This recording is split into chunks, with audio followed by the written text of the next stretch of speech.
পুতুল নাচ, কলমে কবি শঙ্খ ঘোষ।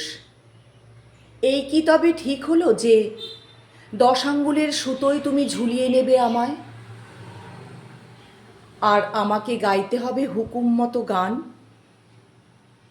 এই কি তবে ঠিক হলো যে বৃষ্টি ভেজা রথের মেলায় সবার সামনে বলবে ডেকে, এসো মরণকূপে ঝাঁপাও?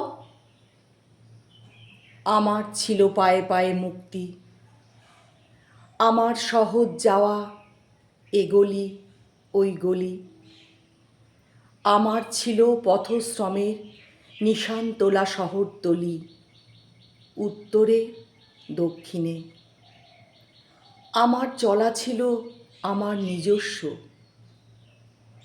তাই কেউ কখনো নেয়নি আমায় কিনে। এমন সময় তুমি আবিল হাত বাড়িয়ে যা পাও, স্বাধীনতায় দিচ্ছ গোপন টান। এই কি তবে ঠিক হলো যে আমার মুখেও জাগিয়ে দেবে আদিমতার নগ্ন প্রতিমান?